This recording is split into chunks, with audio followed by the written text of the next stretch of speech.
Hey guys, welcome back. So now, getting back into Immortal Hulk, Hal Ewing just keeps hitting us with turn after turn after turn. And this is really like one of those issues where I'm thinking like, did something really bad happen? Or did something really good happen? So let's get into it. But first, if you're new to the channel, be sure to subscribe to catch spills every week. And don't forget to hit that bell up top so we can squad up in the comments for the first hour. Alright, so jumping back in, we start off with a flashback with the leader back when he visited Brian Banner. And prior to this point, we have known that he's been to the Below place and mentioned his interest in Brian Banner and the fact that he was studying him. But up until now, we had never seen like that full conversation or how it played out. And we had only seen the initial interaction with the leader offering his leadership.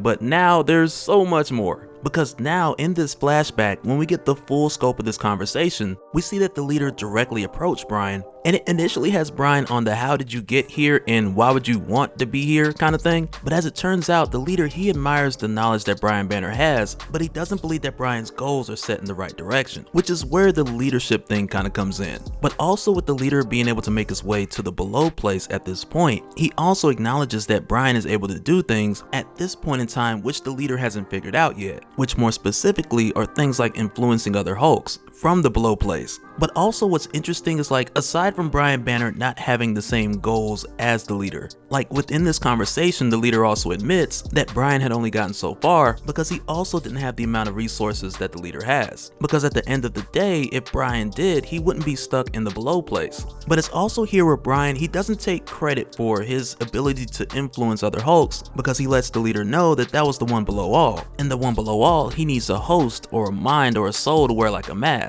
And mainly because to himself alone, the one below all is just an entity of desires. And with him working through Brian Banner for all these years, the one below all, he's just been limited to the desires that line up with Brian Banner. But even still, somebody has to hold this position, which essentially is why Brian Banner has been stuck here for so long, which is another place of conflict because Brian doesn't want to be here.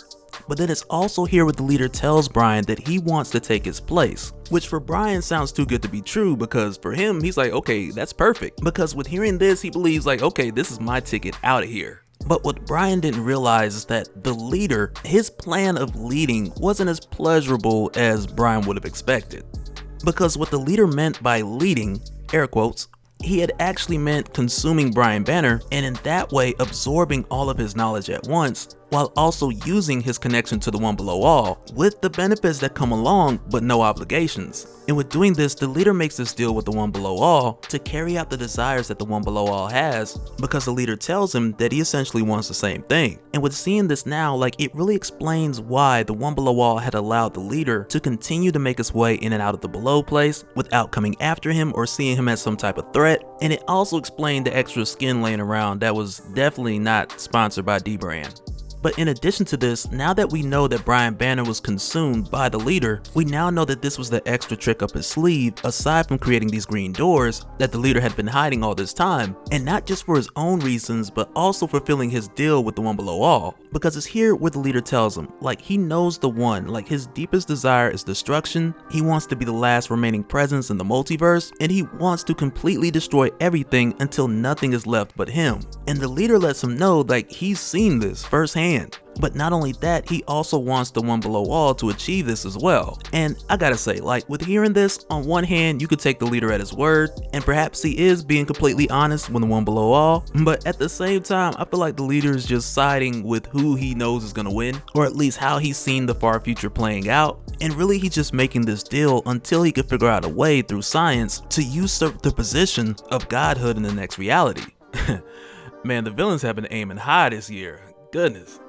But going back to the latter end of this flashback, after the leader had absorbed Brian Banner, immediately he had came to an awareness of everything that Brian had known about Bruce. But also this made the leader aware that the one below all, he wanted Bruce the most because his connection was strongest. And this is where the plan essentially is stemmed from, with the leader creating his red door and finding a way to lock Banner in the Below place for good. But then fast forward to where things are now in the inner world, which is within Bruce's mind. Devil Hulk is destroying the leader, and Joe Fixer, he's loving every bit of it, because for him it's like front row at the fight. But then it's also here where we start start to see like the complexity of Bruce Banner work against him in a sense. Because although Bruce sees this and he recognizes that this is the Devil Hulk at full capacity, holding nothing back, with the fullest rage of the Devil Hulk from his childhood, but on the other hand with Savage Hulk, and even though Joe Fixit is like, kill this dude, Savage Hulk's like, no, I don't want you to kill him. And it's here where the leader reveals the portion of him that is Brian Banner. But the leader tries to do this in like a sneaky way, saying that it was his father all along. But because we know the leader's in full control of Brian Banner, plus he told the one below all, like he was literally gonna get into Banner's mindscape and break down his support system, so it's like we know what the leader's doing here. But with him playing the role of Brian's father, it one distracts the Devil Hulk who's trying to figure this out, but then it also strikes a nerve with Bruce, with the leader giving this speech from Brian Banner saying how Brian is always a part of Bruce, which really hit a nerve when he told Bruce like the way he had treated Betty recently, that it was very Brian Banner of him. And when he says that, it triggers Bruce and it lures him right in, allowing the leader to then grab a hold of Bruce. And at this point, Devil Hulk, he's like, okay, I'm finna just end this dude. Like, we killed Brian Banner before, let's do it again. But the leader mentions, though he was concerned about Devil Hulk, he's not worried about him anymore because he's constantly on a leash within the mindscape of Banner. And usually this is done by Banner himself, because the Devil Hulk, his love for Banner, it burns like the fires of hell, and because of that he'll do anything for Banner, which is what makes him so powerful and so dangerous. And it's here where the Savage Hulk, he holds the Devil Hulk back, begging him not to kill Brian Banner, who truly is a part of the leader at this moment. But with Savage Hulk, like from his core, with it being rage and frustration, like he never wanted the intentional death of his father. But it's in this moment where the leader takes the opportunity of the Devil Hulk being restrained once again, and he rips the Devil Hulk's head off, spinal cord attached, then he pulls his heart out and tears it 4 different ways. And man, like when this happened, like I got mixed feelings about it, because on one hand, I just want the Devil Hulk unleashed, completely untethered and unleashed. But even still, up until now, we've only got that for like a brief moment. So now this can only mean one of a few things, which could be 1, Devil Hulk is dead for good, which I doubt, because it's the mind of Banner and it's only permanent if Banner makes it permanent. But then 2, because this sends the Devil Hulk to the below place, it's just like a way to make the Devil Hulk separate from Banner, outside of Banner's mind.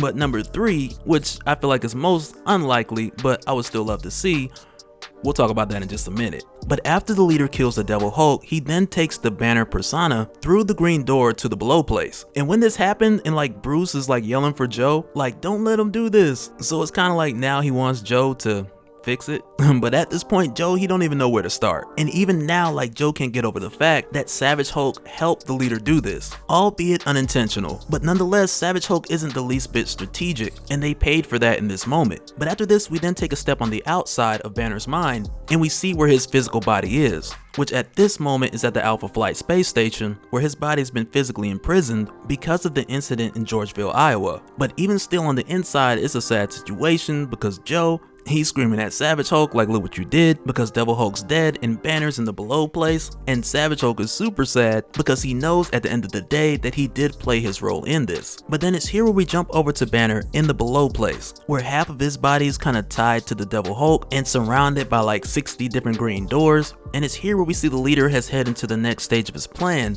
using Banner, who he had brought here, in the body of the Devil Hulk that had arrived here after his time of death. And here's where I want to insert number 3, as far as the realm of speculation and possibilities. Because for me, like the third thought that comes to mind is the possible appearance of another Hulk. Because between Bruce, Joe Fixit, and Savage Hulk, there's a lot of sadness and guilt going around. So hopefully this will lead us to another scenario where we get the appearance of the Guilt Hulk once again, who we had first seen in Hulk issue 377 when Doc Samson was trying to cure Banner's multiple personality disorder. And within Al Ewing's series Immortal Hulk, we've seen Doc Samson kind of try this again. And because of that, I think it would be pretty cool to see Doc find a way to help Bruce by bringing this Hulk back to help him out. And for number 3 part 2, of course this next one's gotta be Club. And in this case, of course, there's a bit of an asterisk, because the way that this Hulk had came about in the Axis event with Savage Hulk hulking out through sadness. But if there was ever a time to truly make this a thing, like Al Ewing has everything in place to make it proper. And aside from that, like I just wouldn't mind seeing Club come back.